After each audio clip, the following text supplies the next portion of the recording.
Queridos, em Mateus 28, versículo 19 e 20, o próprio Jesus vai dizer assim: Ide, portanto, fazei discípulos de todas as nações, batizando-os em nome do Pai, do Filho e do Espírito Santo, ensinando-os a guardar todas as coisas que vos tenho ordenado, e eis que estou convosco todos os dias até a consumação do século. Amém? Então, queridos, nós vamos ver que esta é a missão de todo cristão, de todo aquele que é crente, que crê em Jesus. Todo aquele que é cristão, ele tem essa missão de fazer discípulos. O próprio Jesus disse: fazei discípulos de todas as nações, batizando-os em nome do Pai, do Filho e do Espírito Santo. Quem batiza aí, no caso, é a igreja, né? A igreja, ela vai batizá-los em nome do Pai, do Filho e do Espírito Santo. Mas nós, como cristãos, nós temos essa incumbência, essa missão de fazer discípulo para Jesus.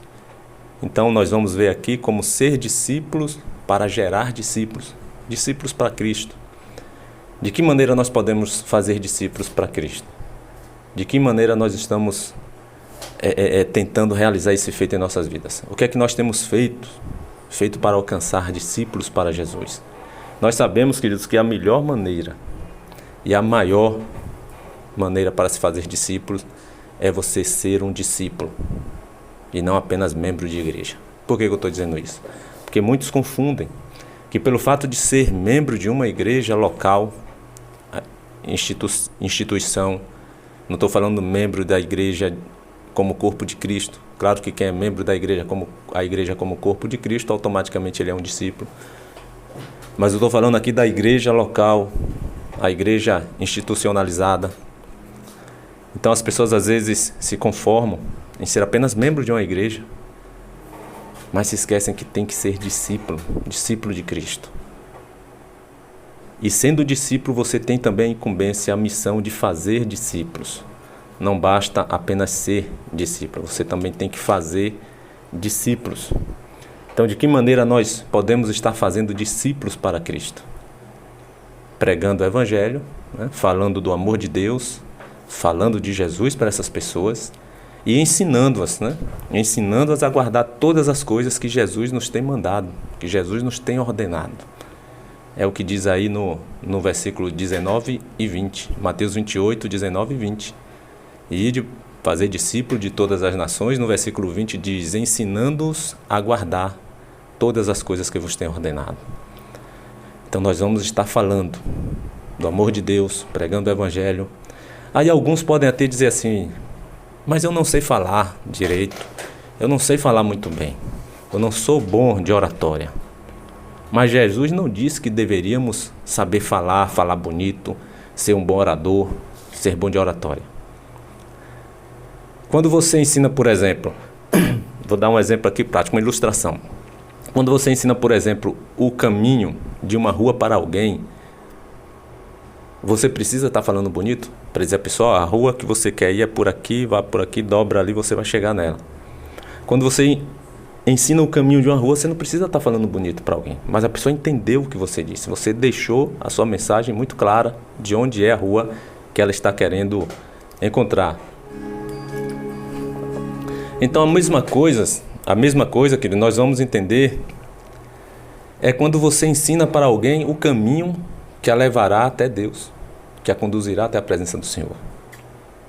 Você não precisa também estar falando bonito, você não precisa estar sabendo se expressar de maneira que a pessoa fique maravilhada com a sua maneira de falar. Não, nada disso. Da mesma forma como você ensina o caminho de uma rua para alguém, para que ele possa chegar lá, e você não está ensinando de maneira bonita, eloquente, e nem com uma boa oratória, você também vai ensinar da mesma forma o caminho que a pessoa irá tomar para chegar até Deus. Esse caminho nós sabemos que é o próprio Jesus. Então você vai falar de Jesus para essa pessoa. Você vai mostrar a ela e ensinar, pautado na palavra de Deus, que Jesus é o único caminho que nos leva a Deus. Jesus é o único caminho pelo qual importa que sejamos salvos. Jesus é o único caminho pelo qual também nós teremos nossas vidas abençoadas. O próprio Jesus disse lá em João 14, versículo 6: Eu sou o caminho, a verdade e a vida. Ninguém vem ao Pai se não for por mim. Jesus é o único caminho. Então, se a nossa missão é fazer discípulos, nós temos que pregar o verdadeiro caminho. Tem muitas pessoas no caminho errado. Tem muitas pessoas que estão indo até Deus ou tentando chegar a Deus, à presença do Senhor, mas estão no caminho errado. E você e eu, como cristãos, nós temos esta missão, essa incumbência de fazer discípulos, pregando o Evangelho, pregando a palavra de Deus, mostrando qual é o caminho que nos leva e nos conduz até a presença de Deus. E como eu disse, Jesus é esse caminho.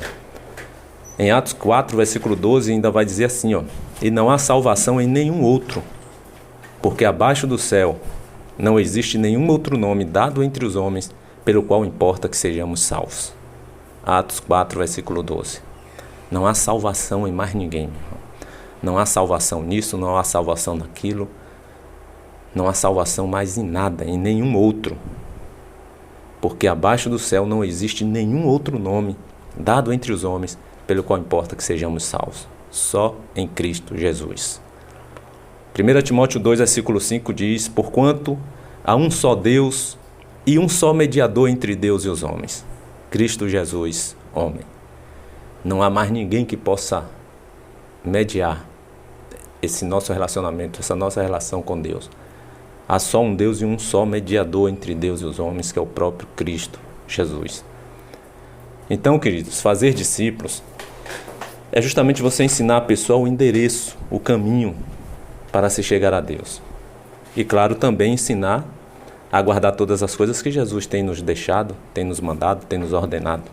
A ordem é essa, fazer discípulo de todas as nações, ensinando-os a guardar todas as coisas que vos tenho ordenado. Então vamos ficar sem essa de que não sei falar, que não sei pregar, porque na verdade, irmãos, nossas atitudes, nossa maneira de viver, a nossa vida, vai falar muito mais do que as nossas palavras, do que muitas palavras. Não adianta você ser bom em oratória, não adianta você ser uma pessoa que fala de forma eloquente, não adianta você ser uma pessoa que saiba falar muito bem, se as suas atitudes não condizem com aquilo que você fala. A melhor maneira de se pregar Jesus para alguém é você vivenciar a palavra de Deus, é você vivenciar Jesus todos os dias da sua vida. Então não vamos ficar preocupados aqui porque eu não sei falar, porque eu não falo muito bem. As nossas atitudes falam muito mais do que aquilo que poderíamos falar. Então não se preocupe muito com isto não. Se preocupe mais em estar vivenciando a palavra de Deus. Jesus, inclusive, ele vai condenar os escribas e os fariseus, porque eles falavam bem, falavam muito, falavam até bonito, mas não faziam nada daquilo que eles falavam. Não faziam nada daquilo que eles ensinavam. Olha o que está em Mateus 23, no versículo 2. Mateus 23, no versículo 2 e o versículo 3, vai dizer assim, próprio Jesus. Na cadeira de Moisés se assentaram os escribas e os fariseus. Fazei e guardai, pois, tudo quanto eles vos disserem, porém não os imiteis nas suas obras, porque dizem e não fazem. Olha só o que Jesus diz aqui. Fazei e guardai tudo quanto eles vos disserem, mas não os imiteis nas suas obras, porque eles dizem, mas não fazem. Que tristeza, né? Será que existe pessoas assim nos nossos dias? Será que existem cristãos agindo assim como os escribas e os fariseus? Infelizmente, queridos, existem cristãos se comportando como verdadeiros escribas e fariseus nos dias atuais, porque eles dizem, mas não fazem. Eles pregam e não vivem. Que adianta você dizer algo, ensinar algo, mas você não faz aquilo? O que adianta você estar pregando alguma coisa se você não vive aquilo que você está pregando? É importante que aquilo que você esteja dizendo, você faça. Aquilo que você está pregando, você viva. E era isso que os fariseus, infelizmente, não faziam. Eles ensinavam, pregavam, colocavam fardos pesados sobre os ombros do povo, mas eles mesmos não faziam aquilo que eles mandavam que deveria ser feito. E aí Jesus diz, olha, fazei e guardai, pois, tudo quanto eles vos disserem, porém, não os imiteis nas suas obras, porque eles dizem, mas não fazem. Mas o interessante é que Jesus disse que poderíamos ouvi-los, e até mesmo guardar todas as coisas que eles estavam dizendo, que os escribas e os fariseus estavam dizendo, mas que nós não os imitássemos nas suas obras. Só não podemos imitá-los nas suas obras, porque eles dizem e não fazem, pregam e não vivem. Será que existe algum fariseu, algum escriba nos nossos dias, no nosso meio, dizendo uma coisa e não fazendo, pregando uma coisa e não vivendo? Agora, interessante, me chamou a atenção aqui, ó.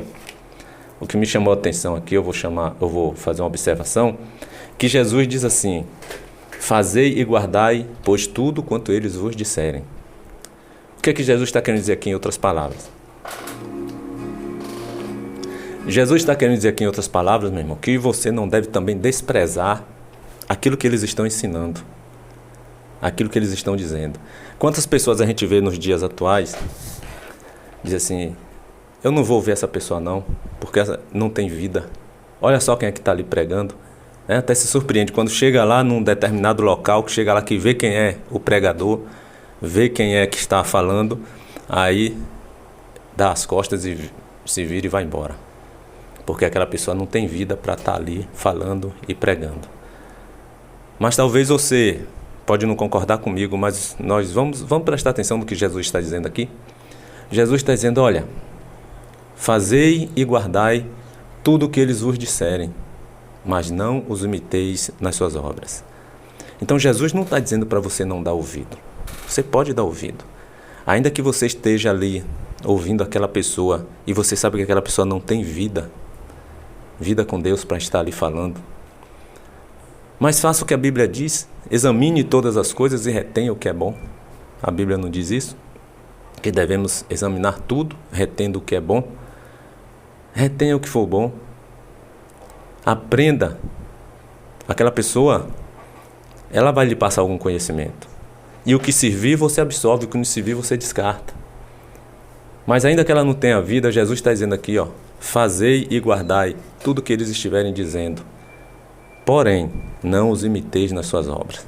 Problema é você querer imitar aquela pessoa nas suas obras, nas obras infrutíferas da terra, das trevas. Então não despreze não, se você estiver ouvindo alguém, estiver adquirindo aquele conhecimento ali que a pessoa está falando, você ouça, você só não o imite nas suas obras. Ele pode estar levando muitas pessoas para o céu, mas ele mesmo pode ir para o inferno. Porque o que ele fala, ele não faz. O que ele prega, ele não vive. Mas que você possa ouvir, seja onde for, que você possa estar ouvindo e fazendo. Que você possa estar ouvindo e praticando a palavra de Deus. Inclusive, temos que vigiar a nós mesmos, para não nos tornarmos muitas vezes um escriba ou um fariseu nos dias atuais. Falando muito e fazendo quase nada. Falando e não fazendo aquilo que fala. Muitas vezes até pregando e não vivendo aquilo que nós estamos pregando. Por isso a Bíblia traz tantas advertências para cada um de nós. A Bíblia chega a dizer lá em 1 Coríntios 10, versículo 12, aquele pois que pensa estar em pé, veja que não caia. Tem muitos cristãos aí se achando o máximo, né? Muito espiritual, acha que nada pode atingi-lo. A Bíblia está dizendo, olha, aquele que pensa está em pé, veja que não caia. 1 Coríntios 10, versículo 12. Interessante que a Bíblia diz aqui, aquele que pensa. Na verdade, ninguém está em pé a ponto de dizer que nunca vai cair. Ninguém. Só quando atingir a glória, quando estiver no céu. Mas enquanto estivermos aqui na terra, como seres humanos, ninguém é infalível, meu irmão. Por mais cheio do Espírito Santo que você seja, você pode cair. Se você não vigiar, você pode cair. O próprio Jesus vai dizer isso, a carne é fraca. E é por isso que 1 Coríntios 10, 12 diz, aquele que pensa, na verdade você nem está em pé, a ponto de pensar isto. Mas se alguém pensa que está em pé, Então, cuidado, veja que não caia. Jesus vai dizer também em Mateus 26:41, vigiai e orai para que não entreis em tentação.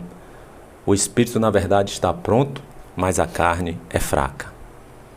Quando Jesus diz que devemos vigiar e orar para que não caiamos em tentação, e que o espírito está pronto, você está cheio do Espírito de Deus, mas a carne é fraca, quando Jesus diz isso é porque há a possibilidade do cristão cair da fé, se desviar da palavra, se afastar da presença de Deus. Por isso que ele diz, vigiai e orai. O verdadeiro discípulo de Cristo, ele vai estar vigiando, ele vai estar orando o tempo todo, vigiando constantemente, orando sem cessar, porque ele sabe que muitas são as tentações que pode fazer ele cair da fé. E aí ele vai estar atento ao que Jesus disse, vigiai e orai para que não entreis em tentação. Por mais que o espírito esteja pronto, a carne é fraca.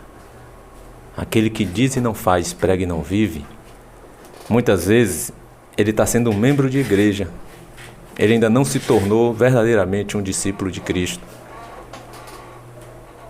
Às vezes está ali na igreja há tantos anos, mas falta verdadeiramente se converter para se tornar um discípulo de Cristo. Talvez tenha experimentado essa conversão ali no início, mas depois se afastou da presença de Deus e hoje frequenta a igreja, mas deixou de ser discípulo. Não prioriza, não pratica a palavra de Deus no seu dia a dia. E eu só vou lembrar aqui, meu irmão, que a salvação e as bênçãos de Deus está sobre a vida daquele que é discípulo e não sobre a vida daquele que é apenas membro da igreja. Não contente-se em ser apenas um membro de igreja. Faça a obra de Deus, seja discípulo. Procure gerar outros discípulos para Jesus.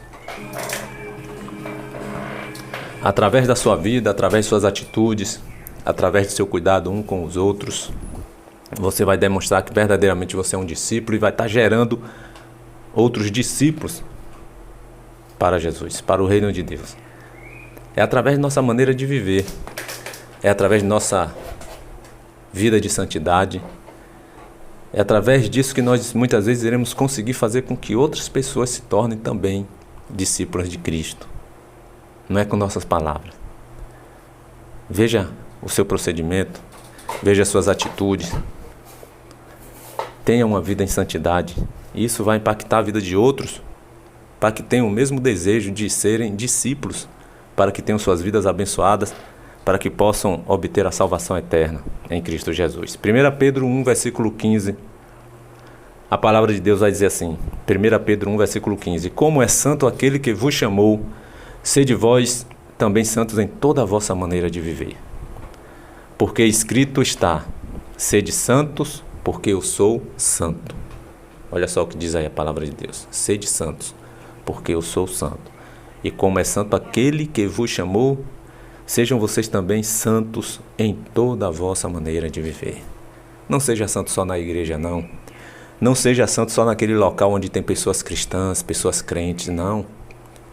Seja santo em toda a sua maneira de viver. Quando você estiver sozinho lá no cantinho, na internet, nas redes sociais, quando você estiver sozinho ali assistindo a uma programação na TV, qual é o tipo de programação que você está assistindo? Você está sendo santo naquele momento? Quando você estiver em uma roda de amigos, que a conversa aí para outro lado, que não tem nada a ver, que não convém ao cristão, você está procurando ser santo ali naquele momento? Convém você estar ali naquele momento? Se não convém, peça licença, se retire. Então, queridos, todo aquele que é discípulo de Jesus é guiado pelo Espírito de Deus. Então, se você permitir ser guiado pelo Espírito de Deus, você vai saber o que é que convém e o que não convém. Você vai saber ter uma vida de santidade em todos os momentos, aonde quer que você esteja, mesmo estando a sós. Porque você vai estar sendo guiado pelo Espírito de Deus. Em Romanos 8, versículo 14, vai justamente dizer assim: pois todos os que são guiados pelo Espírito de Deus são filhos de Deus. Todos que são guiados pelo Espírito de Deus são filhos de Deus. Ora, e aqueles que não são guiados pelo Espírito de Deus, não são filhos de Deus? Você pode até não concordar, mas biblicamente falando, não são filhos. Foram criados. Há uma grande diferença entre hoje, infelizmente, Há essa diferença entre você ter sido criado por Deus e você se tornar filho dele. Nós perdemos essa condição de filho lá no Jardim do Éden. Lembra lá quando Adão e Eva pecaram? Quando eles pecaram ali, deixamos de ser filhos. Nós éramos filhos, porque o Espírito de Deus habitava com o homem. Habitava no homem. Quando Adão peca, há uma separação. O Espírito de Deus se retira, passa a não viver mais no homem. O homem começa a ter vários tipos de sentimentos ruins. Eles enxergaram logo que o outro estava nu. Caim desejou depois, lá na frente, quando eles têm filhos, Caim tem um sentimento de querer matar o seu irmão e faz isto. Brota uma série de sentimentos ruins no ser humano e nós precisamos agora combater esses sentimentos. Mas por nós mesmos nós não temos forças. Nós precisamos de volta o Espírito de Deus para que Ele nos fortaleça. Para que Ele nos fortaleça e nos dê condições de mortificarmos os nossos desejos carnais que não agradam a Deus. Como é que você vai ter esse Espírito de Deus de volta? Aí vem Jesus. Somente através de Jesus. Quando você entrega a sua vida para o Filho de Deus, para Jesus, Jesus lhe dá o Espírito Santo, o Espírito de Deus. Este passa a habitar novamente dentro de você. Aí você agora se torna novamente filho de Deus. Quando você tem o Espírito de Deus habitando dentro de você, você volta à condição de filho. Mas enquanto não entregarmos nossas vidas para Jesus, nós não vamos ter essa condição de ser filho de Deus. Lá em João, o Evangelho de João, capítulo 1, versículo 12, versículo 11, se não me falha a memória, vai dizer assim: Ele veio para o que era seu e os seus não o receberam. Versículo 12 vai dizer: Mas todos quantos o receberam, deu-lhes o poder de se tornarem filhos de Deus. Ele veio para os judeus, aqueles que eram seus, considerado povo de Deus naqueles dias. E os judeus não o receberam. Aí no versículo 12, João 1, versículo 12 vai dizer: Mas todos quantos o receberam, Ele deu-lhes o poder de se tornarem filhos de Deus. Por que Jesus deu o poder desses que creram nele se tornarem filhos de Deus? Porque Jesus lhes concedeu o Espírito Santo, o Espírito de Deus que um dia havia sido retirado lá no Jardim do Éden. Jesus traz de volta o Espírito de Deus e coloca dentro de nós. E nós passamos agora a sermos considerados filhos de Deus, porque Jesus nos deu este poder de nos tornarmos filhos de Deus. E Romanos 8,14 vai dizer que todos os que são guiados pelo Espírito de Deus são filhos de Deus. Mas todos aqueles que são guiados pelo Espírito de Deus se tornam filhos de Deus. Então, como eu disse, em contrapartida, aquele que não é guiado pelo Espírito de Deus, ele não vai ser filho de Deus, irmãos. E aí vem a questão: por qual Espírito é que nós estamos sendo guiados? Por qual Espírito você permite ser guiado em sua vida? Pelo Espírito de Deus? Ou pelo Espírito da inveja? Pelo Espírito do ódio? Pelo Espírito da amargura? Qual Espírito está guiando a sua vida, meu irmão? A qual Espírito você está dando aval para estar lhe conduzindo, lhe induzindo a fazer as coisas? Aqueles que são guiados pelo Espírito de Deus, eles vão se tornar filhos de Deus. Romanos 8,14 diz isso. Mas nós temos que saber qual é o Espírito que nós estamos permitindo que nos guie, que nos induza, que nos oriente, que nos inspire. Muitos, infelizmente, estão dando vazão para espíritos malignos. Espíritos estes que vão colocar na pessoa inveja, ódio, raiva, rancor, amargura, todo tipo de sentimento ruim. Estes espíritos é que nos induzem a tudo isto, os espíritos malignos. E a Bíblia nos diz, queridos, que a nossa luta ela não deve ser carnal. Ou seja, quando é que a nossa luta é carnal? É quando o homem se levanta contra o outro. É quando o homem está lutando contra o próprio homem. É quando o homem se levanta para guerrear contra o seu semelhante. A Bíblia vai dizer que a nossa luta não é carnal. Olha o que diz Efésios 6, versículo 12. Porque a nossa luta não é contra carne e sangue, e sim contra os principados e potestades, contra os dominadores deste mundo tenebroso, contra as forças espirituais do mal nas regiões celestiais. A nossa luta é contra os espíritos malignos, é contra Satanás, é contra o diabo e seus demônios nas regiões celestiais. A nossa luta deve ser travada no âmbito espiritual com muita oração. Muita oração, meu irmão. E se você puder jejuar, jejue também, para se fortalecer mais no espírito. E vigie, que não adianta você orar muito e não vigiar. Tanto que Jesus vai dizer lá em Mateus 26:41, vigiai e orai. Muitos oram muito e vigia quase nada, vigia pouco ou quase nada. Jesus coloca até na frente, vigiai e orai. Primeiro você vigia, para não estar em todo lugar, para não estar caindo em tentação, e depois você vai estar orando. E orando por quê? Porque a nossa luta é no âmbito espiritual. Não adianta você abrir guerra contra outra pessoa. Não adianta. Tem alguém com alguma demanda contra você, querendo lhe destruir, querendo lhe derrubar? Não vá discutir, não. Não fique discutindo com essa pessoa. Não se levante contra ela para querer também fazer mal a esta pessoa, derrubá-la também no seu caminho. Não faça isso não. Porque você vai estar se assemelhando a ela. Você diante de Deus vai estar sendo tão ruim, tão mal quanto aquela pessoa. Haja diferente, seja discípulo, agrade a Deus e aí Deus vai te abençoar. Deus vai te dar uma vida abençoada. Agora, se você for fazer a mesma coisa que aquela pessoa, qual é a diferenciação que está havendo entre aquele que diz que está na luz para aquele que está lá nas trevas? Se você está agindo igual àquele que está lá nas trevas, se você está agindo igual, então você não está conseguindo ser sal e luz deste mundo, como diz Jesus lá em Mateus 5, versículo 13. Então a Bíblia, ela diz que a nossa luta não é carnal. Efésios 6, versículo 12. Porque a nossa luta não é contra sangue e carne, e sim contra, preste atenção, contra os principados e potestades, espíritos malignos, viu? Principados e potestades, também contra os dominadores deste mundo tenebroso. Quem é que está dominando esse mundo tenebroso aí? Você pode ter certeza que não é Deus, porque o reino de Deus não é esse. Quem está dominando este mundo tenebroso, esse mundo em trevas, é Satanás. São espíritos malignos que estão dominando este mundo tenebroso, e é contra eles que é a nossa luta. E diz também que a nossa luta é contra as forças espirituais do mal que estão nas regiões celestiais. Se levante, ore, se levante em oração, mas vigie, para que você não perca a condição de discípulo e se torne apenas um membro de igreja que não está fazendo muita diferença no reino de Deus.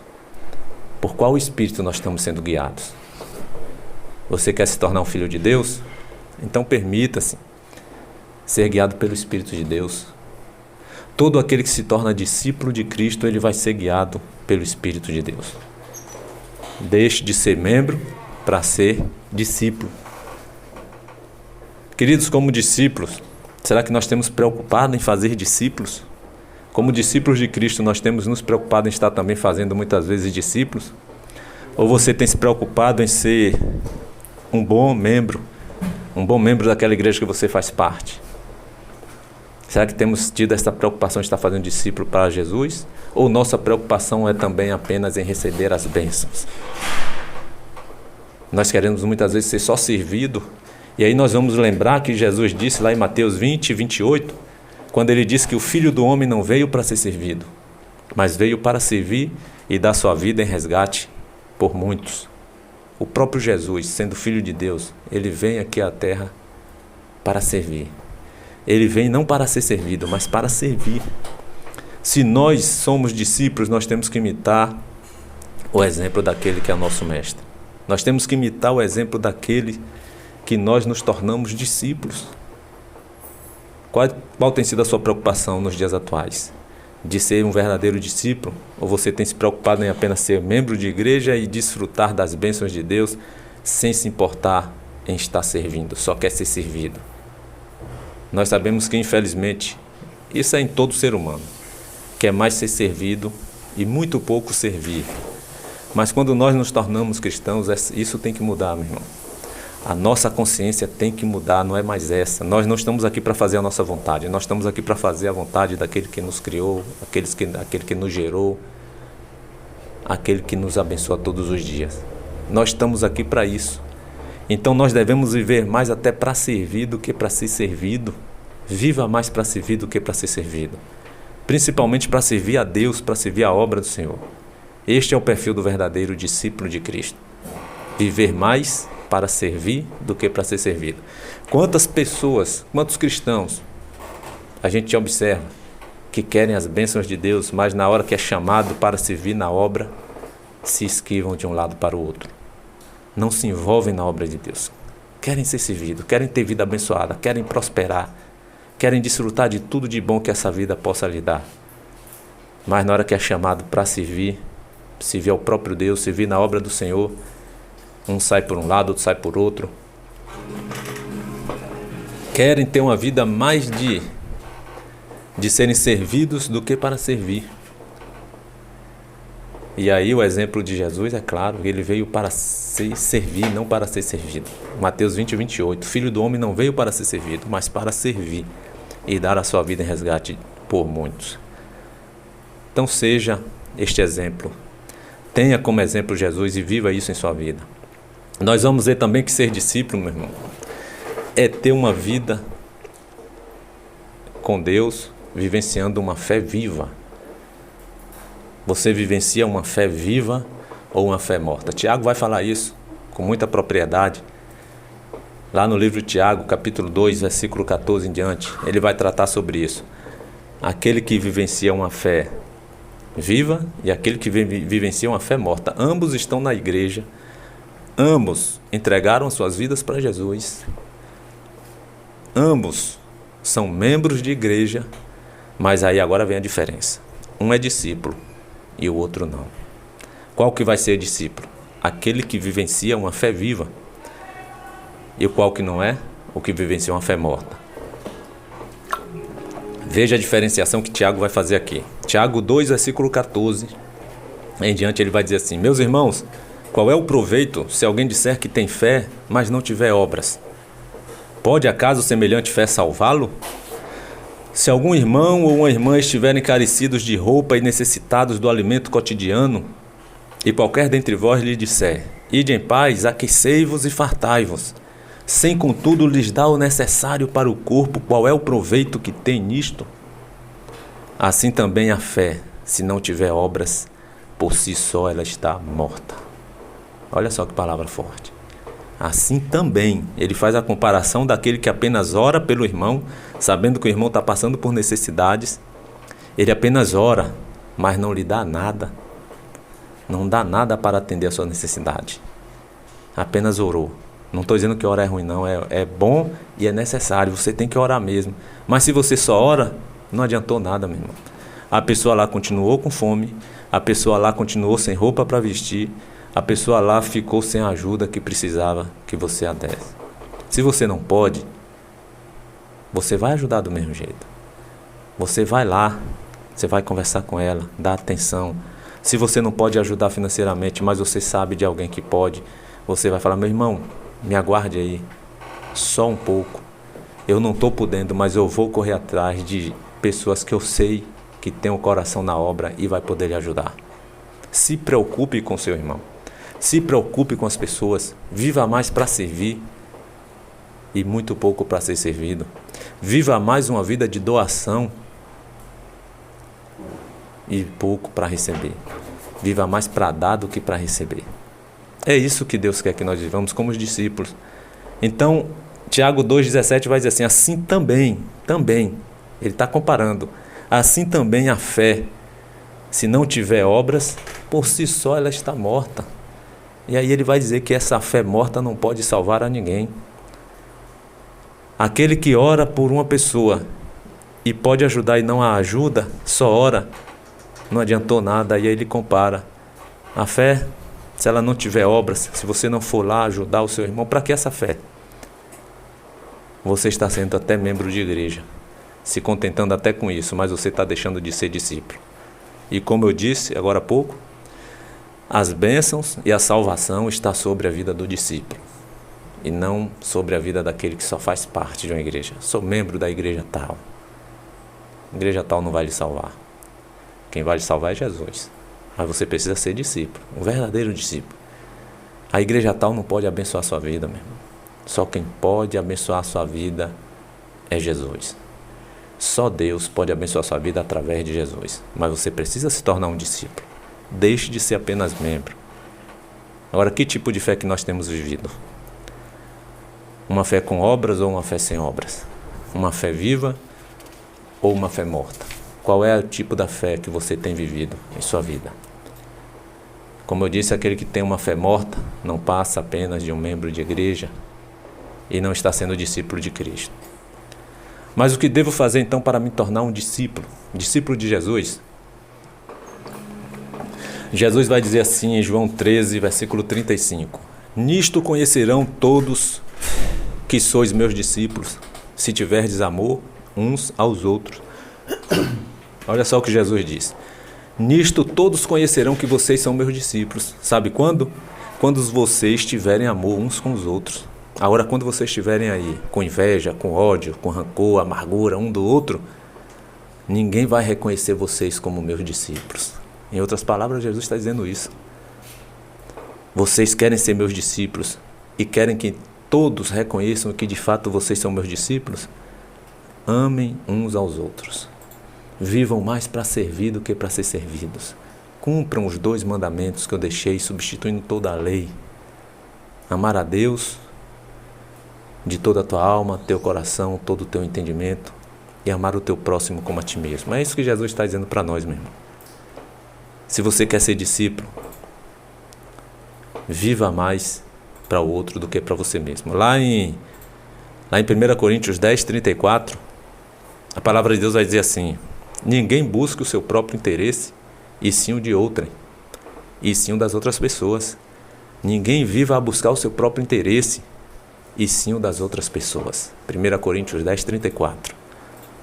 Lucas 14, 33, Jesus ainda vai dizer assim também: assim, pois, todo aquele que dentre vós não renuncia a tudo quanto tem, este não pode ser meu discípulo. Lucas 14, 33. Jesus está dizendo que se você não renunciar a tudo que você tem, você não pode ser discípulo dele. Agora entenda que esse tudo quanto tem que ele está dizendo são todas aquelas coisas que aborrecem a Deus, que não agrada a Deus. Renuncie a tudo aquilo que você está fazendo segundo a sua própria vontade, segundo a vontade da carne, mas que Deus não aprova, que Deus não se agrada. Aí ele está dizendo: assim, pois, todo aquele que dentre vós não renunciar a tudo quanto tem, este não pode ser meu discípulo. Se você não renuncia, você não se torna discípulo. Se você não se torna discípulo, você vive uma vida sem as bênçãos de Deus. Se você não se torna discípulo, você não vai obter a salvação do Senhor. Sabe por quê? Porque a bênção está sobre a vida do discípulo e não sobre a vida daquele que é apenas membro de uma igreja. Entendeu? Incuta bem isso na sua mente, incuta bem isso no seu coração. Quando é que eu me torno um verdadeiro discípulo de Cristo? Também quando o meu amor a Jesus estiver acima de todas as coisas, inclusive da minha própria família, inclusive dos meus próprios familiares. Nós amamos muito nossos filhos, né? Nós amamos muito os nossos pais. Mas se você quer se tornar um discípulo, esse amor que você tem a seus filhos, esse amor que você tem a seus pais, ele deve estar abaixo do amor que você tem por Jesus. Lucas 14, 26, o próprio Jesus vai dizer assim: se alguém vem a mim e não aborrece a seu pai, a sua mãe, sua mulher, seus filhos, irmãos, irmãs, e ainda a sua própria vida, este não pode ser meu discípulo. Lucas 14, 26, Jesus está dizendo isso aí. Se você não aborrece, essa palavra aborrecer aqui significa, sabe o quê? Se você não aborrece no sentido de, se você se converte e o seu pai, sua mãe, seus irmãos vêm tudo para cima de você para que você abandone essa fé em Cristo Jesus, para que você possa aderir à fé que eles seguem, e eles não gostaram porque você se tornou um discípulo de Cristo, e você então vai e abre mão de Cristo por causa de seus filhos, por causa de seus pais, por causa de seus irmãos, você resolve realmente não seguir a Cristo mais por causa deles. Você lembra do jovem rico que desistiu de seguir a Jesus porque era muito rico, tinha muitas propriedades, e quando Jesus falou, vende tudo, dá para os pobres, depois vem, segue-me, terá um lugar lá no reino de Deus, terá um tesouro no reino dos céus.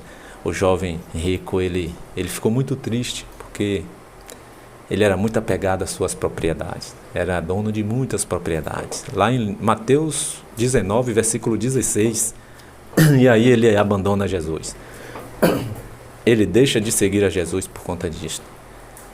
Mas tem pessoas que vão deixar de seguir a Jesus para não aborrecer a seu pai, não aborrecer a sua mãe, não aborrecer a seus filhos, não aborrecer os irmãos, os parentes, os amigos, entendeu?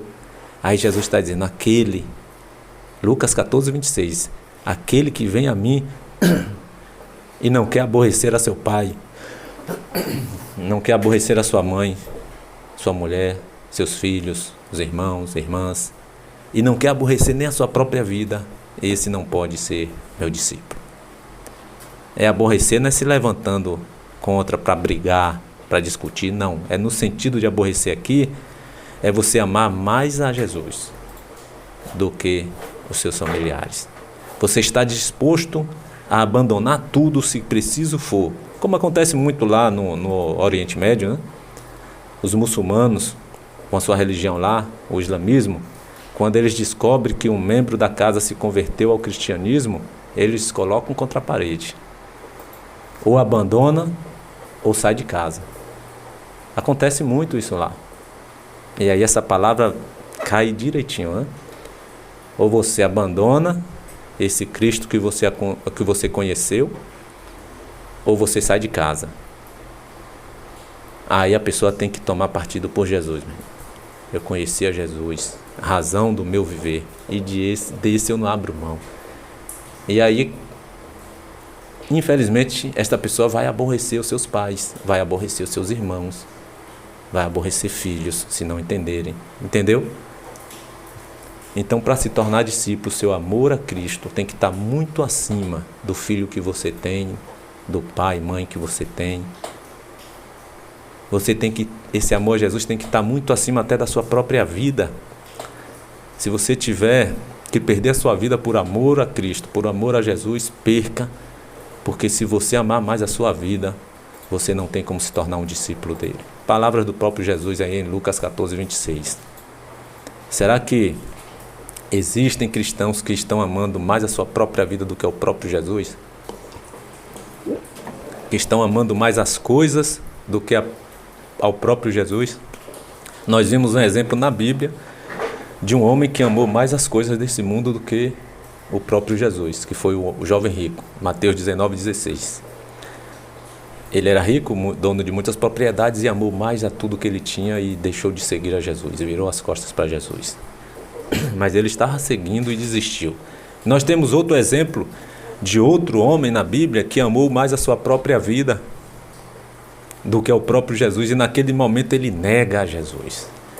Quando ele é colocado contra a parede, ele diz, eu não o conheço, jamais o vi, não sei nem quem é esse que vocês estão falando. Vocês sabem de que eu estou falando, não sabe? Pedro.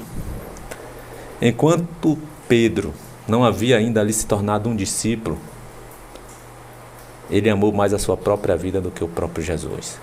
Ele nega Jesus por 3 vezes, porque ele não queria ser morto. A vida dele era mais valiosa do que a vida de Cristo, do que o seu amor a Cristo, do que o seu amor a Jesus. E aí ele vai negar Jesus por 3 vezes. Graças a Deus que Pedro depois vai se arrepender, vai chorar amargamente. E aí agora, depois de um Pedro convertido e se tornado discípulo de verdade, agora como discípulo, ele estava disposto a dar sua própria vida por Jesus. Ele não estava mais nem aí. A vida dele não tinha mais nenhum valor a não ser servir a Jesus. Mas enquanto Pedro não se torna discípulo, ele ama mais a sua própria vida. E ele vai negar a Jesus por 3 vezes. Quantas vezes nós temos negado a Jesus, meu irmão?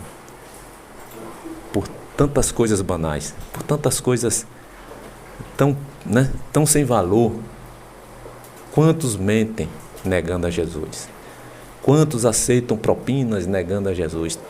Quantos aceitam fazer atos desonestos negando a Jesus? Por tão pouco, muitos têm deixado de se tornar discípulos E às vezes estão ali como membros de uma igreja, mas escandalizando o Evangelho, fazendo o que não deveria. E estão vivendo uma total ausência das bênçãos de Deus. As misericórdias de Deus são tão grandes que são até a causa de realmente não sermos consumidos, como está lá em Jeremias 3, acho que é 22. Mas você poderia estar sendo muito mais abençoado, ter uma vida muito mais abençoada se você verdadeiramente se tornasse um discípulo e não apenas um membro de igreja. Eu vou encerrar deixando aqui Marcos 8,35, que Jesus diz assim: quem quiser, pois, salvar a sua vida, perdê-la-á. E quem perder a sua vida por minha causa, e também por causa do Evangelho, salvá-la. Então, se você quer salvar a sua vida, perca, morra para as coisas desse mundo e vivencie a palavra de Deus. E quem perder a sua vida por causa de mim e do Evangelho, este a salvará. É o que Jesus diz. Quer se tornar discípulo de Jesus para ter uma vida abençoada e uma vida eterna? Torne-se discípulo. Torne-se um inimigo do mundo e amigo de Deus. Mais um versículo para encerrar aqui, Tiago 4, versículo 4. Infiéis, não compreendeis que a amizade do mundo é inimiga de Deus? Aquele, pois, que quiser ser amigo do mundo, constitui-se um inimigo de Deus. Tiago 4, 4. Que Deus abençoe sua vida, meu irmão. Que você verdadeiramente se torne um discípulo e não apenas membro de uma igreja. Amém? Querido Deus, nosso Senhor e Pai que está no céu, te agradecemos por mais uma semana abençoada, por mais uma noite que passamos, por mais um dia que amanhecemos com vida. Que o Senhor nos abençoe, perdoe todas as nossas falhas, as nossas ofensas. Que o Senhor possa estar nos dando força para cada dia nos tornarmos cada vez mais discípulos de Cristo e não apenas membro de uma igreja. Que o Senhor abençoe a cada ouvinte neste momento. Que o Senhor possa estar indo ao socorro de suas necessidades, suas demandas, atendendo a cada pedido neste momento, meu Pai. Que o Senhor nos dê um dia e uma semana debaixo da Tua graça e debaixo da Tua proteção. É o que nós te pedimos e agradecemos em nome de Jesus.